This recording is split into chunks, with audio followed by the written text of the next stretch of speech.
Nuevamente nos encontramos aquí, buenas tardes, en el programa Divulgación de la Ciencia, donde en esta ocasión vamos a charlar con el doctor Adolfo Álvarez sobre insuficiencia alimentaria. ¡Qué triste! Ahora que me he puesto a investigar sobre esto y con la presentación que nos dio el doctor, me resultó verdaderamente alarmante. Sin embargo, es muy importante que nos comparte información sobre este tema. Bienvenido, Adolfo, gracias por atender esta invitación. No, pues para mí es un placer siempre participar y particularmente todo lo que involucre a la UAM, que es mi alma mater. Sí. Estoy en la mejor disposición y también mucho gusto de estar contigo y con todos la audiencia. Gracias. Pues les voy a presentar quién es el doctor Adolfo Álvarez. Él es ingeniero agrónomo con maestría en desarrollo rural, economía agrícola y doctorado en economía agroalimentaria en la École Nationale Supérieure Agronómique. En Francia. En Francia, sí. Es profesor investigador del Departamento de Producción Agrícola y Animal de la UAM Xochimilco, autor y coautor de más de 10 libros y más de 80 artículos y capítulos de libro, director de la revista Sociedades Rurales, Producción y Medio Ambiente de la UAM Xochimilco y es integrante del Sistema Nacional de Investigadores Nivel 1. Es solamente una fracción de lo que es su currículum. Obvio, es más importante que nos cuente ahorita qué es esto de la inseguridad alimentaria y la crisis en precios agrícolas. Cuéntanos, Adolfo. Sí, bueno, la inseguridad alimentaria es un tema realmente que tiene prácticamente toda la historia de la humanidad y ya en las últimas décadas pues se ha transformado en un tema de la agenda de los gobiernos y de muchos organismos internacionales de las Naciones Unidas. Y hoy por hoy pues se reconoce como uno de los principales problemas que frena el desarrollo social, que frena el desarrollo económico también, y que ha tenido atención multilateral, intergubernamental, al interior de los gobiernos, pero que el problema sigue latente, ¿no? Entonces, sí vale la pena decir que inseguridad alimentaria no es exactamente hambre, vamos a avanzar más adelante, pero tiene una relación directa. Entonces, pues sabemos que personas con hambre enfrentan serios problemas de desarrollo personal y social, ¿no? ¿Y cuál sería cómo nos podrías explicar esto? Pareciera obvio, pero ¿qué se entiende por inseguridad alimentaria? Ok, entonces ya tiene varias décadas que se ha definido lo que es seguridad alimentaria y se supone que es la condición en la que las personas disponen de alimento suficiente y diverso para desarrollar todas sus actividades físicas y sociales, ¿no? Aquí en esta definición ahorita estoy definiendo qué es seguridad, ¿no?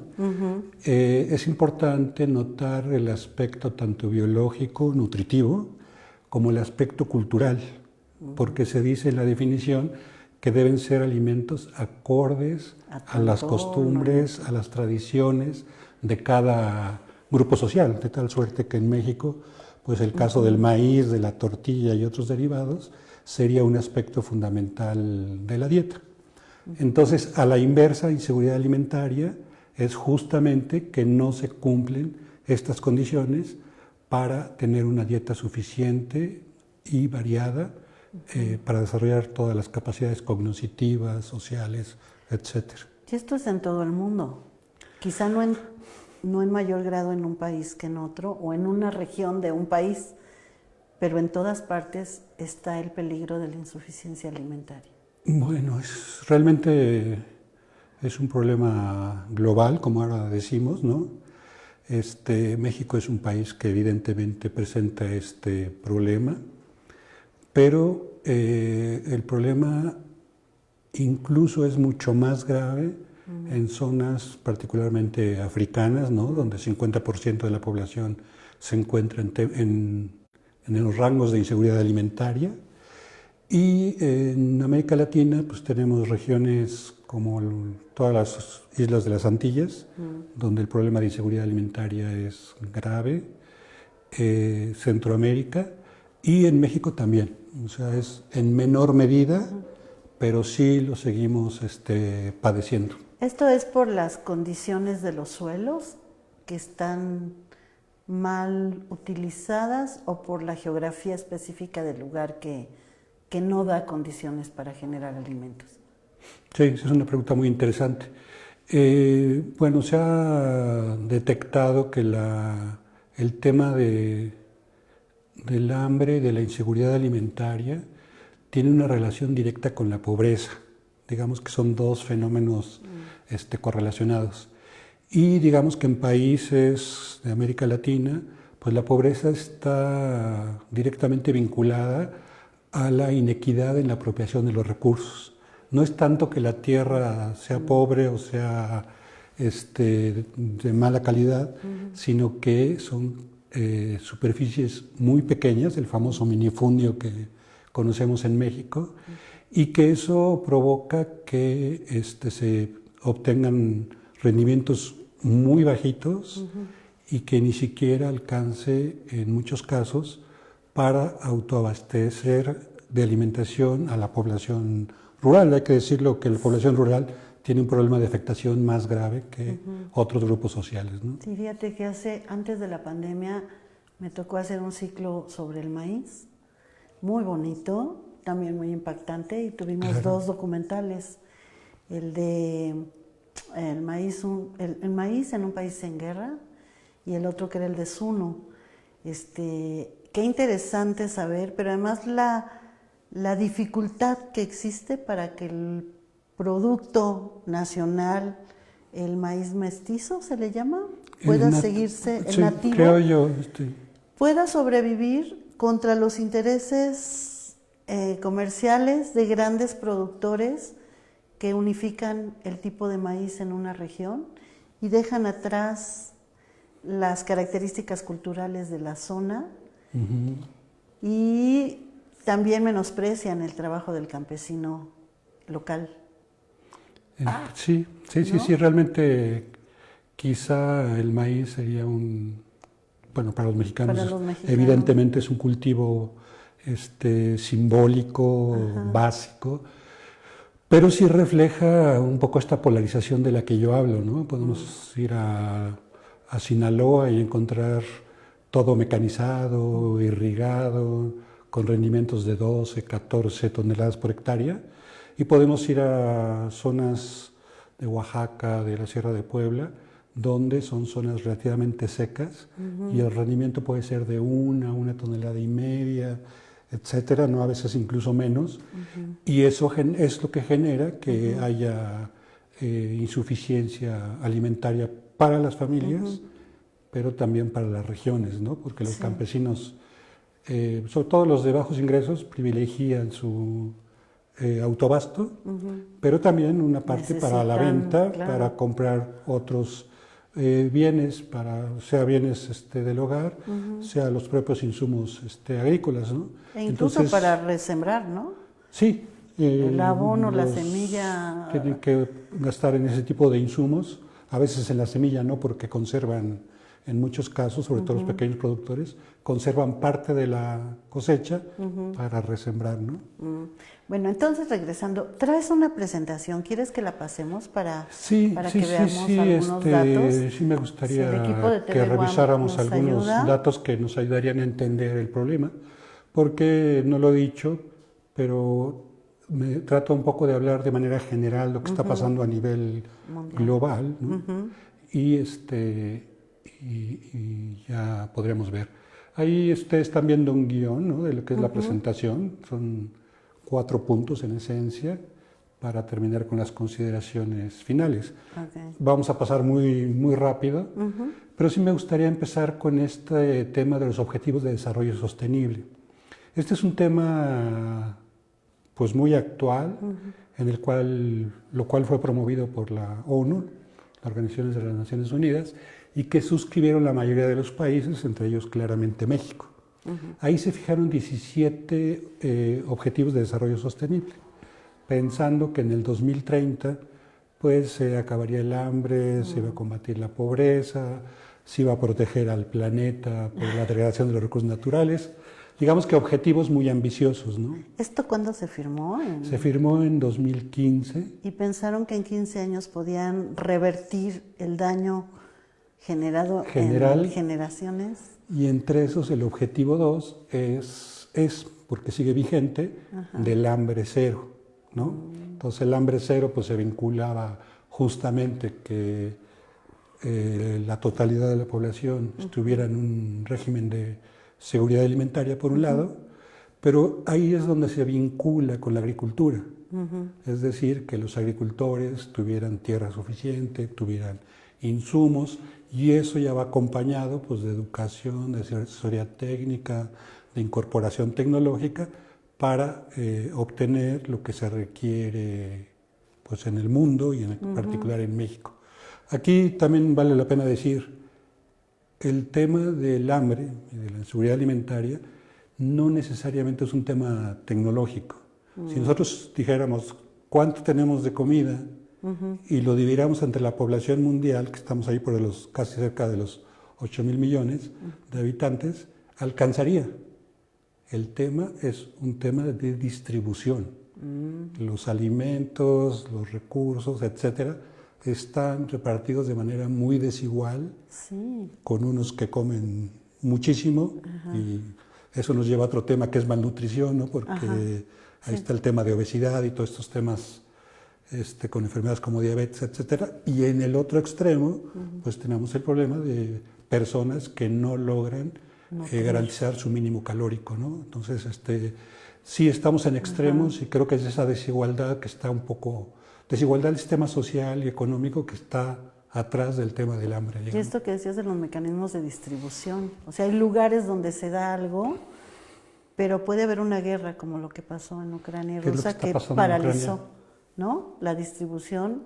Bueno, y si no distribuyen esos, ¿dónde se quedan?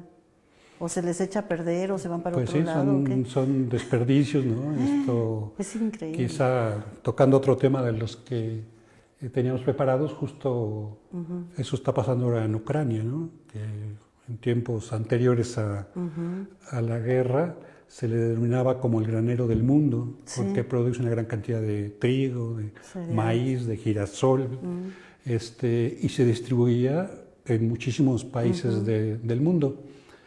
Actualmente, a la luz de la guerra, esas exportaciones se detienen. Se bloquearon en gran parte. Después, y eso es lo que está pasando en la actualidad, hubo un acuerdo entre Rusia y Ucrania, mediado por Turquía y por la ONU, para que pudieran distribuir esos alimentos. Eso duró aproximadamente un año.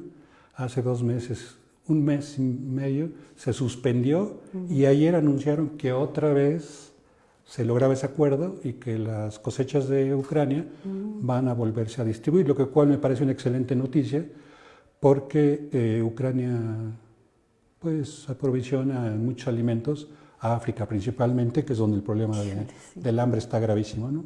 El agua y el hambre y todo. ¡Ah! Bueno, sí. Además les tocó un ecosistema muy adverso, sobre todo la parte norte y alguna parte del centro de África, muy árida. Y en cuanto a potencial agrícola, pues puede ser bajo eso porque son suelos pobres y efectivamente con una escasez de agua aguda, ¿no? Sí, bueno, estabas con tu presentación, te interrumpí, pero quiero también avisar a quien nos está siguiendo que yo estoy revisando el chat del Facebook, no crean que estoy distrayéndome. Los invito a hacer algún comentario o alguna pregunta con el doctor Adolfo para que se la pueda transmitir y darles respuesta, o si no, simplemente salúdenos de que les parece interesante la charla. Adelante, Adolfo, con que sí, entonces si avanzamos con la presentación, creo que no circula la presentación, pero bueno, sí es importante decir, el término de seguridad alimentaria se compone de lo que se conocen como 4 pilares, ¿no? Entonces un poco se refiere a la disponibilidad, que nos hace alusión pues a que haya dentro de la producción, dentro del mercado, suficiente alimento. Eso es un factor importante.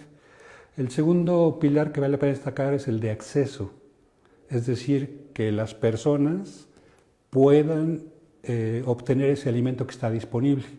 Y eso a menudo, para los agricultores, pues tiene que ver en función de lo que produzcan, pero para los no agricultores tiene que ver con que tengan el poder de compra para adquirir esos alimentos, y eso a menudo no sucede, ¿no? O no tan fácil. Es un tema, ya quizá más adelante comentamos lo que pasa en México.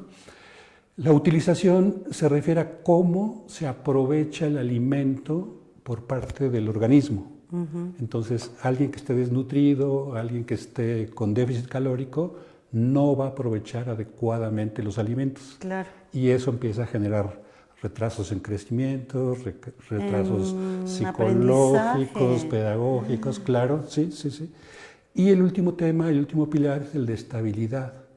Y esto es muy importante porque lo que nos indica es que tiene que haber alimento a lo largo de todo el año, los 365 días, y eso tampoco ocurre. Todos los que están vinculados al medio rural, al medio agrícola, pues saben que la producción agrícola se mueve con una alta estacionalidad, ¿no? Sí. Por ejemplo, el maíz, pues ahora en estas fechas, septiembre, octubre, a veces noviembre, está la cosecha del maíz, ¿no? Y es donde hay mucho, pero después ya no hay tanto. Hay algunas regiones que producen 2 cosechas al año, pero no hay siempre, ¿no? Entonces, de ahí es que la estabilidad sea importante para garantizar, sobre todo, que las personas de más bajos ingresos siempre dispongan de alimentos. Es un tema importante, y creo que ayuda a entender que si esos 4 pilares no se cumplen, no se conjugan, porque tienen que ser los 4 a la vez, entonces entramos en temas de inseguridad alimentaria y nutricional. Oye, ¿qué se hace? ¿Qué se hace? Porque los datos que vi, que se hizo un plan, y ese plan no solo no ha sido muy eficiente, sino que ha generado, o sea, sigue creciendo el índice de inseguridad alimentaria. Sí. A pesar de estos acuerdos, a pesar de estas proyecciones esperanzadoras. Sí. A partir de lo que se firmó, a partir de estos objetivos del desarrollo sostenible que yo comentaba, se empezó a observar un descenso del problema del hambre, ¿no? Estábamos partiendo de un porcentaje por ahí de 10%, hablaba a nivel mundial, y se redujo hasta 7.1 por ahí de 2016-17. Después, pues se vienen diferentes eventos. El COVID, por supuesto, fue un macroevento global que no solamente afectó al sector productivo, sino también afectó las vías de comunicación, todos los circuitos de distribución, y en algunos casos, evidentemente, entre los consumidores afectó sus ingresos. Entonces, todo eso provocó que se revirtiera la curva que se tenía programada, ¿no? A esto se sumó efectos del cambio climático, en algunos países sequía, en otros inundaciones, se sumó la guerra de Ucrania, se sumó los temas, porque de Ucrania y Rusia, que están bloqueados en parte de sus provisiones, pues también surten de petróleo, de gas, de combustibles. Entonces fue una ecuación que resultó catastrófica, ¿no? Un cóctel que dinamitó muchos de los avances.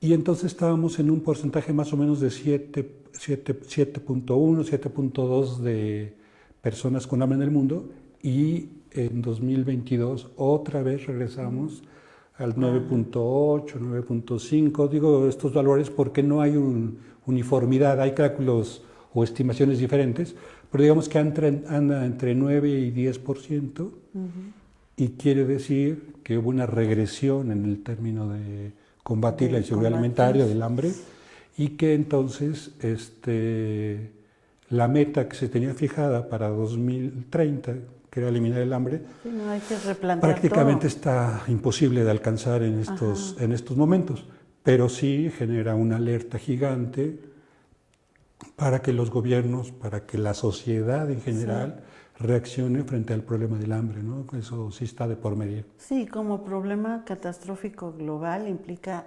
participación de todo el mundo. Así es. No, sí. O sea, no es un gobierno X tiene que resolverlo, ni la academia tiene que resolverlo, ni yo como pobre mortal que camino del trabajo a la casa estoy ausente de participar. No, yo creo que es una tarea que nos involucra a todos. Ajá. Y por ejemplo hay un dato que es muy ilustrativo. Del total de los alimentos que se producen en el mundo, considerando no solo lo que se produce agrícolamente, sino lo que pasa por la industria, etcétera, alrededor del 27% se desperdicia. Ay, qué horror. Entonces es un montón. ¿Por la distribución? Por todo desde lo que tiramos en el hogar, desde lo que se tira en los mercados, desde lo que se tira en los supermercados, en siguiendo toda la escala, ¿no? Desde los niveles más primarios hasta los más sofisticados, la pérdida es por ahí de 27%, es un cálculo de la FAO, y es un montón. O sea, si ese 27% lo pudiéramos reciclar, distribuir, muchos de los problemas de los que estamos hablando, pues no existirían y podríamos pensar en el desarrollo particularmente de las clases más vulnerables, ¿no? Y ahí estamos pensando en los niños, bueno, niñas y niños en primer lugar, y claramente en las mujeres, ¿no?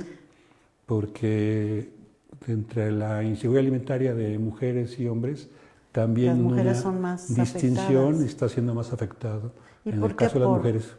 Porque ellas necesitan más nutrición por No, en términos calóricos es lo mismo. Lo que pasa es que la distribución de los alimentos dentro de la familia es la pues última en comer. Tradicionalmente se ha privilegiado a los niños. En muchos casos antes se antepone incluso el consumo de los hombres, ¿no? Y al último ella queda, ¿no? Entonces, no es en todos los casos, pero sí es un tema común que suceda que las mujeres se quedan al final de la cadena de los alimentos, ¿no? ¿Sabes qué me parece increíble? Que a pesar de que haya lugares donde esté esta insuficiencia alimentaria, sigue habiendo vida y sigue habiendo crecimiento y sigue habiendo familias, sigue habiendo mamás que amamantan, aunque no tienen las condiciones de salud adecuadas y quedan devastadas cuando están amamantando. Sí. Lo poco que tengan de reserva se va en dar la crianza para la alimentación de las nuevas generaciones.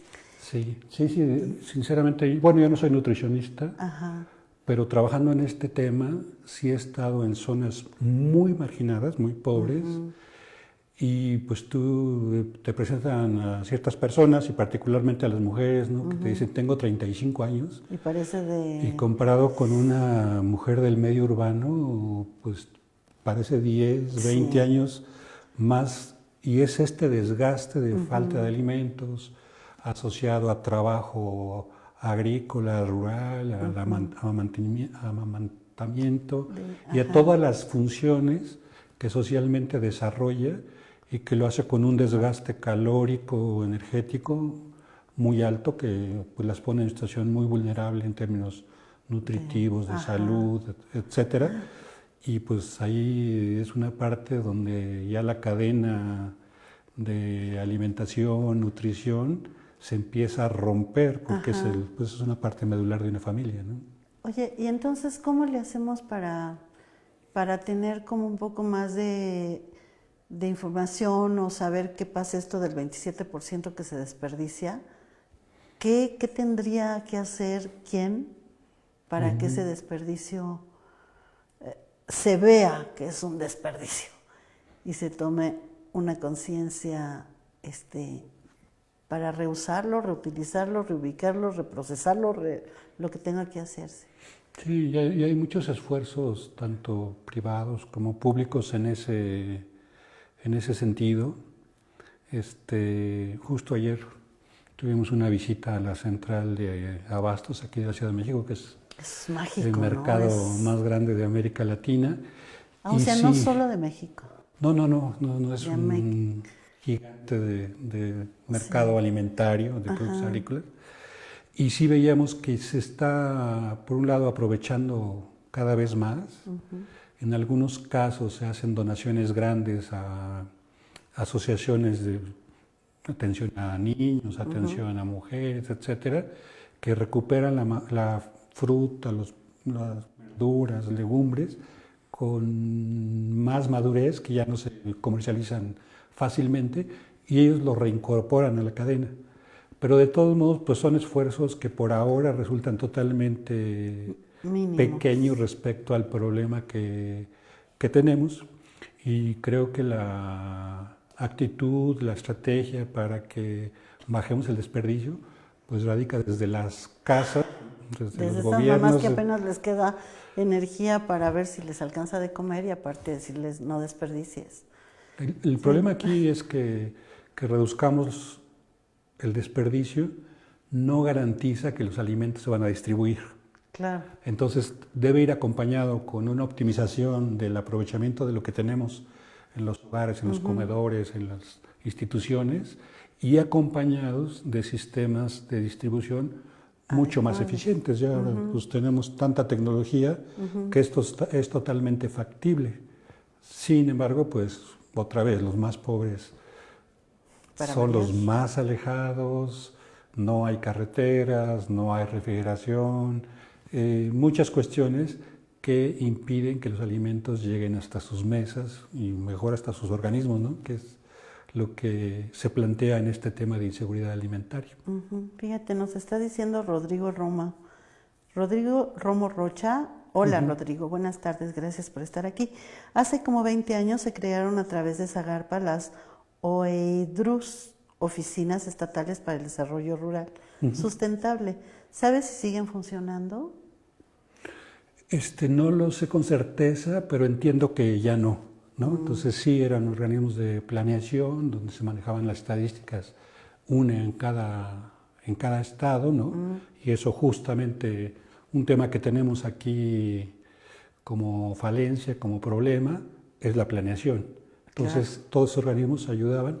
La verdad no quisiera mentirle, no estoy seguro, pero hasta donde yo sé ya no existe. ¿Y no se sustituyó por otro organismo que haga ese? Bueno, tenemos el SIAP, que es el Sistema de Información Agroalimentaria y Pesquera, que depende también de la SADER, ahora de la Secretaría de Agricultura y Desarrollo Rural, y pues sí hay que decirlo, o sea, ha evidenciado un proceso de modernización muy acelerado y como nunca disponemos en México de estadísticas ya de cierta calidad. Ya cuando llegamos a los detalles a veces ya no hay muchas posibilidades, pero las estadísticas macro generales yo creo que se han mejorado mucho en México, sí habría que apuntarlo. Sí, nos dice, mi hermana, Susana Zeta, es que ahora andamos de agricultoras. Ok.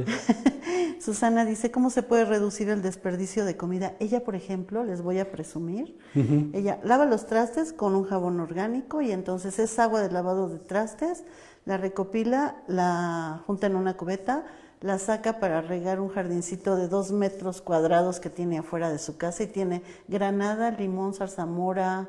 Claro. Y de ahí pues la gente toma la granada, toma el limoncito porque está fuera de la casa, ¿no? Y ella está con esta preocupación siempre de no desperdiciar el agua.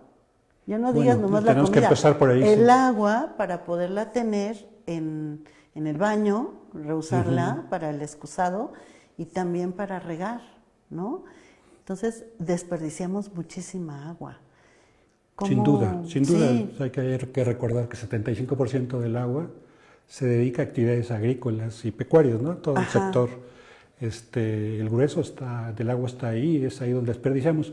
Pero volviendo a los alimentos, sí, a mí me gustaría insistir, claro que los esfuerzos individuales, colectivos son hiper necesarios, ¿no?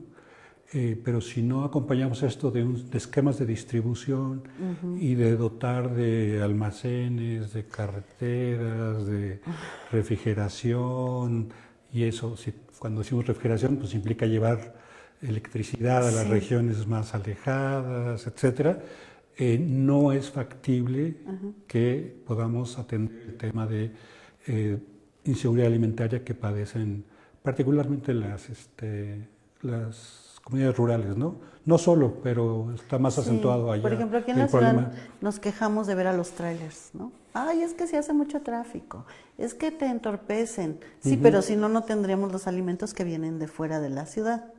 Claro. ¿No? O sea, se hace una distribución y tenemos avenidas, que hay baches, que hay agua, pero hay No, pero hay condiciones de la movilidad. mayoría llegan ¿no? alimentos. Pero Sí. esto que mencionas de las zonas rurales, hay lugares donde no hay calles, donde no está pavimentado, donde no hay más que una ruta de peatones generada por la misma comunidad. No, y ahí ¿Cómo llega la distribución? Hay el tema de que conservar alimentos no es fácil. Exacto. Particularmente sin equipos, sin infraestructura, y por eso pues muchos productos que no son perecederos, llámese todos los refrescos comerciales, llámese toda la comida chatarra, esa sí llega y a menudo suple pues lo que debería de ser una alimentación sana, porque aquí en el tema de seguridad alimentaria no solo incluye la falta de alimentos, incluye también el concepto incorpora el término de diversidad de alimentos. Entonces deberíamos consumir, fuentes vegetales, fuentes animales, etcétera, y eliminar en la medida de lo posible todo el producto chatarra, ¿no? Sí. Al mínimo posible, claro. Vamos a hacer una pausa un momentito y regresamos en unos momentos.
Estamos de vuelta.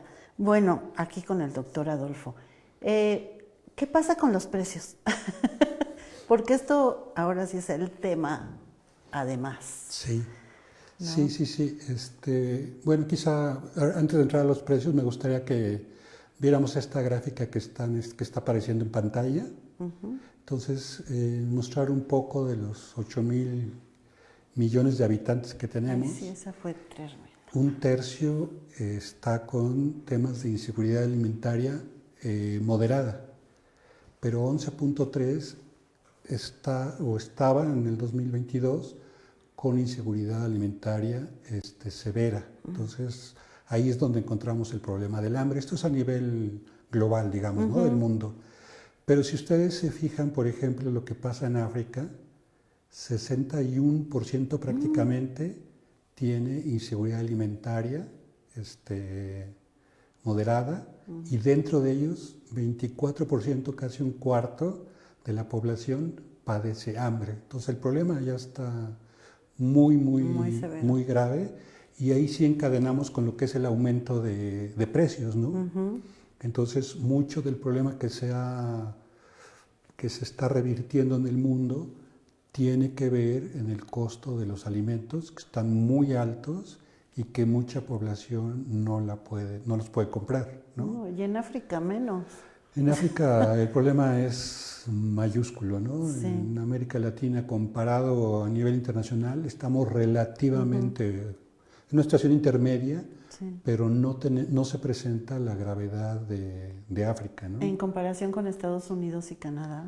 Bueno, y ahí sí el hambre está casi, por ejemplo, ahí se nota Estados Unidos, Unión Europea y Canadá, solo el 8% padece inseguridad alimentaria moderada, y solo el 1.5% tiene inseguridad alimentaria severa, que es lo que se acerca a lo que es el hambre, ¿no? Sí, o sea, es una proporción mínima, y esto pues claramente demuestra que la distribución de los recursos, y en este caso los alimentos, es completamente desigual a lo largo y ancho del mundo, ¿no? Y en América Latina, mira.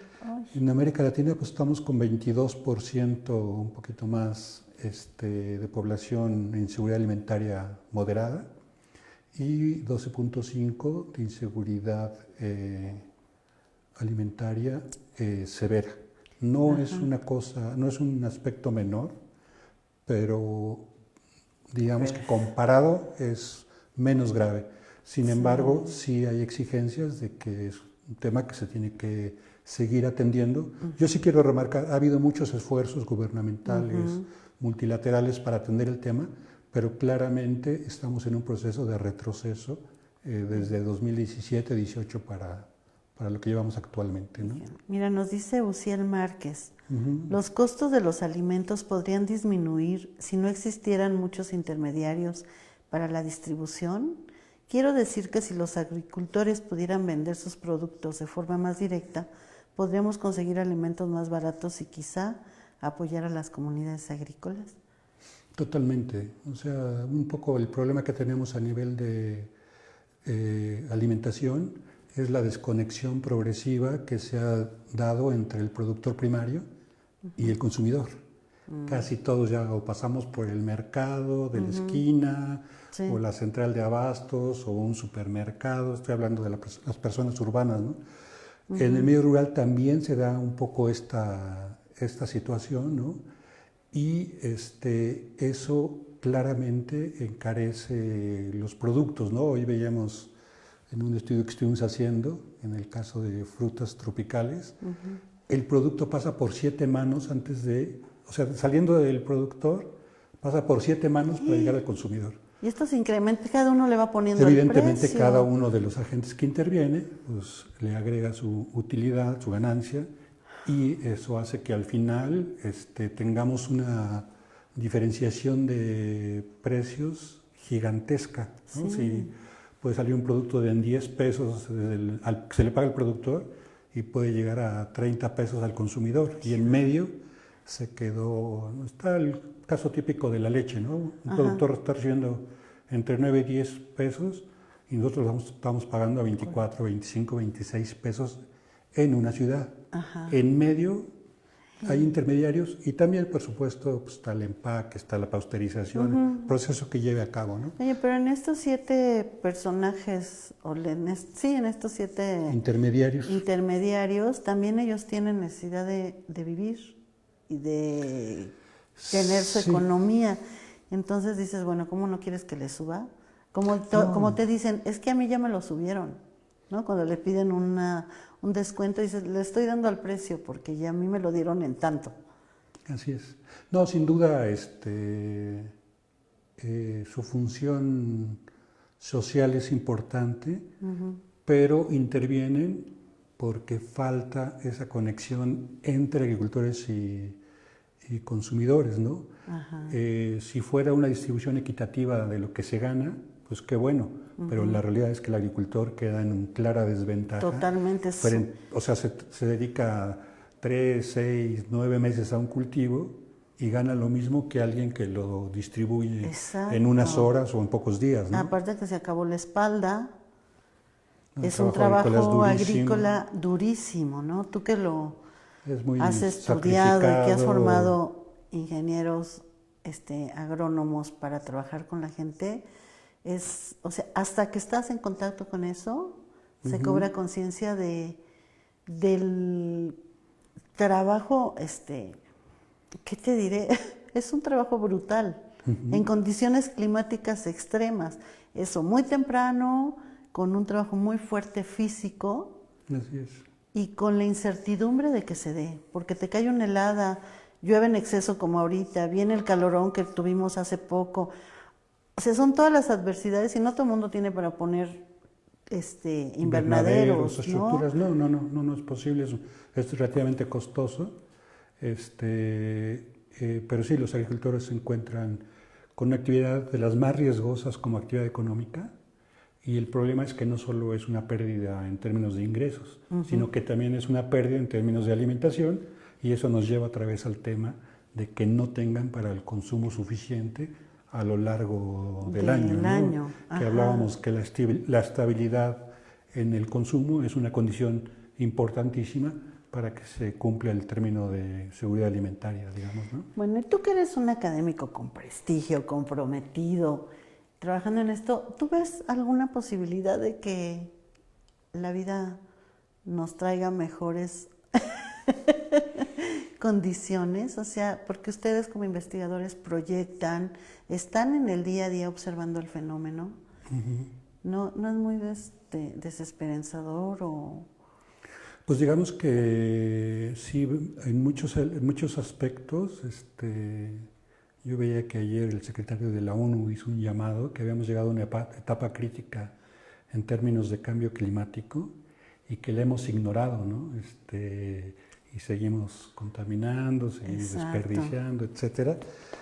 Creo que el llamado de atención está ahí, y creo que sí sería importante muchos cambios de actitud en todos los niveles, y creo que la parte gubernamental, internacional, debe jugar ahí un papel de motor en esto.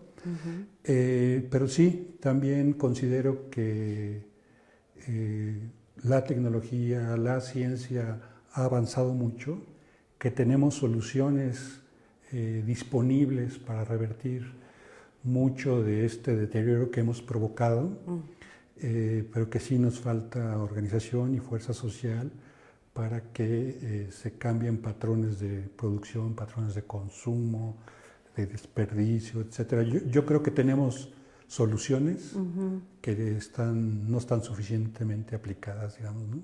Sí, hemos como devastado al planeta. No, claramente. Sí, creo que ya comentábamos antes de el tema que tenemos con el agua. Es un tema de desperdicio, de saturación, de contaminación de los océanos, y no se diga pues toda la parte de vegetación, que eso sí yo conozco un poco más. El deterioro es terrorífico, ¿no? De selvas, de bosques. Vamos demasiado rápido, y sin duda pues por eso tenemos los extremos de temperatura, de lluvias descontroladas, porque el bosque ya no detiene los escurrimientos hídricos, etcétera, ¿no? Sí. Voy a poner un ejemplo tonto, pero que me encanta. Adelante. Como mamá de adolescentes, bueno, ya no están tan adolescentes, pues he seguido a los Avengers, ¿no? Entonces esa película donde Thanos es un personaje que parece el malo, resulta que es un personaje que surge para castigar a los que viven en los planetas y que no lo han podido cuidar porque lo han devastado. Y con un chasquido de dedos hace que se muera la mitad de la población para equilibrar nuevamente. Y los que mueren son los que les toca, así como en el COVID que se murieron los que nunca se habían muerto, ¿verdad? Aquí pasó lo mismo, necesitaba un chasquido de dedos. Cuando yo lo vi dije, ese personaje es de los primeros villanos que no son tan malos. Lo que vino a hacer es a buscar un equilibrio, porque lo que pone en cuestionamiento es, les dimos su planeta y no saben cuidarlo.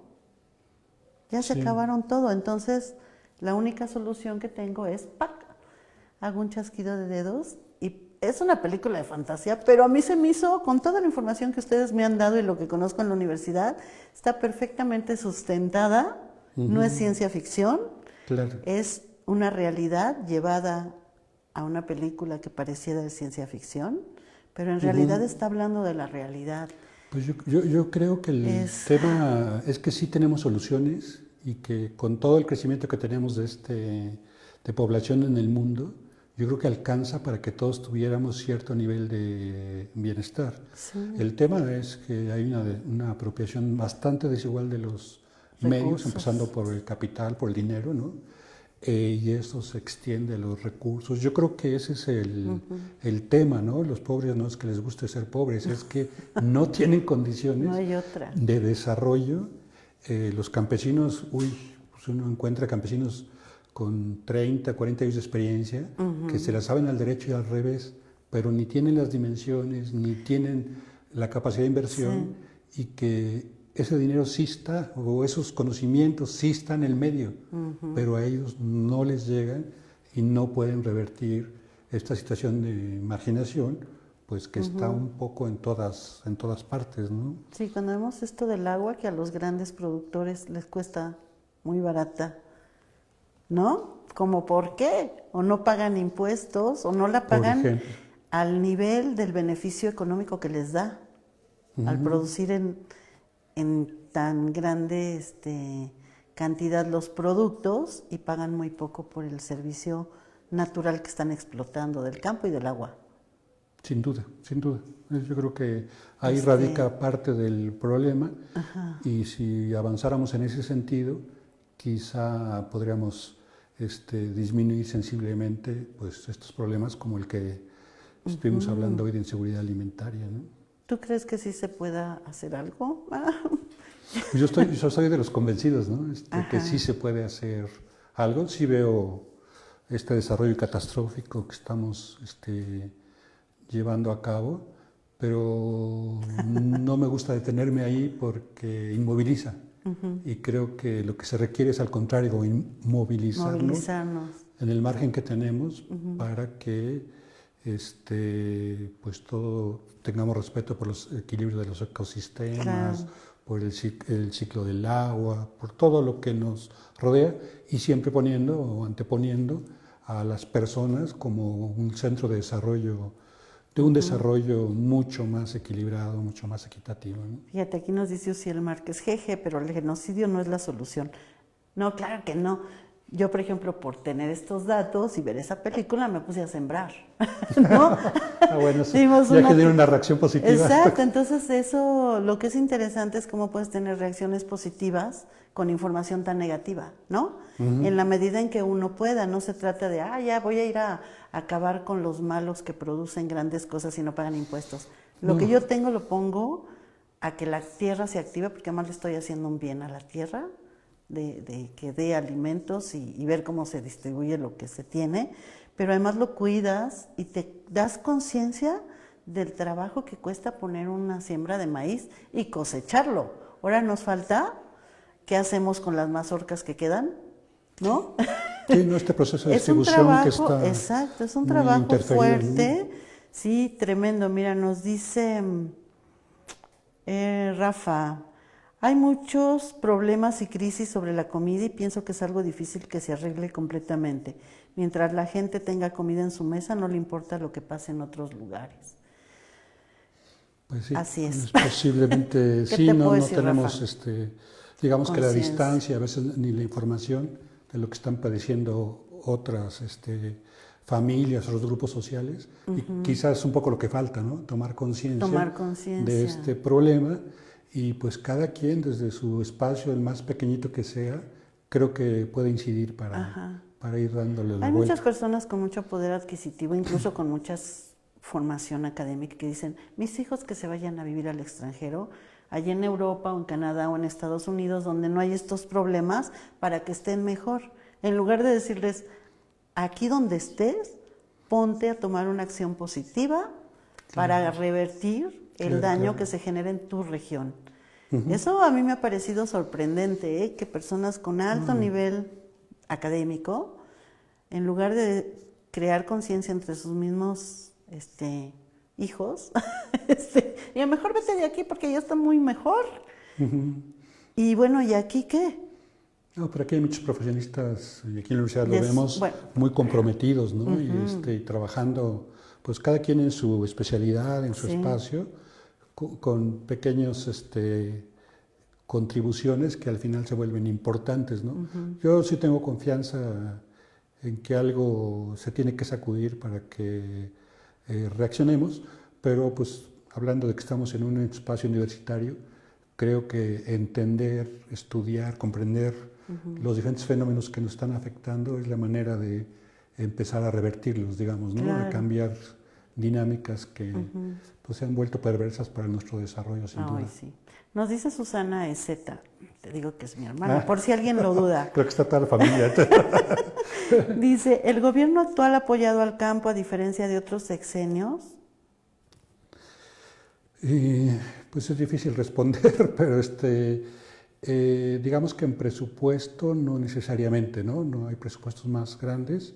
Lo que yo creo que sí así se ha experimentado es un proceso de focalización, es decir, que los apoyos lleguen a los agricultores de más bajos ingresos. En ese sentido sí noto un avance y quizá sea uno de los mecanismos para no solo aumentar la producción, sino atacar la inseguridad alimentaria, ¿no? Directamente en esos sectores que han sido afectados. Sí, la verdad es que los agricultores, obviamente no me refiero a la generalidad, pero sí los sectores de bajos ingresos son de los más pobres de los pobres de este país, sin duda. ¿Qué fue? Oye, dice Uciel Márquez, acaba de formar el club de fans junto conmigo de ti. Dice que si habrá alguna conferencia por parte tuya próximamente. Generalmente estás participando en muchas cosas, ¿no? Justo esto que estoy presentando lo voy a publicar muy pronto en esta revista que se llama, que tú mencionabas, Sociedades Rurales, Producción y Medio Ambiente. De momento no tengo otra conferencia, pero ahí aparecerá mucho de lo que estamos trabajando. Comentando. Sí. Oye, para terminar nada más dime, cuando tú estudiaste para ingeniero agrónomo, ¿tenías como esta idea de por dónde te ibas a ir a dirigir en tu camino ya profesional? Hace muchos años. Como 3 siglos, pero digamos que cuando ingresé a la universidad siempre tuve la duda si hacía agronomía o si hacía economía, y me fui por agronomía, lo cual agradezco porque es una profesión que me ha apasionado siempre. Y al final terminé en economía, pero economía agrícola, que no es lo mismo.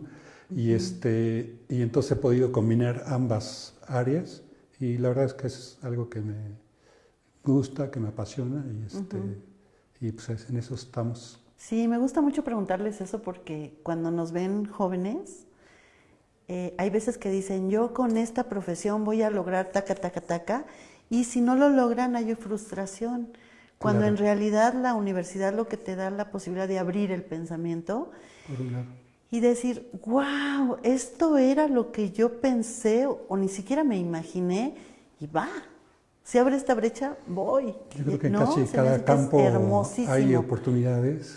Lo que pasa que pues sí se requiere irse preparando, constancia, exacto, por supuesto compromiso, pero yo creo que hay muchas opciones para todos. Se requieren tantas cosas que cualquier persona se puede desarrollar, ¿no?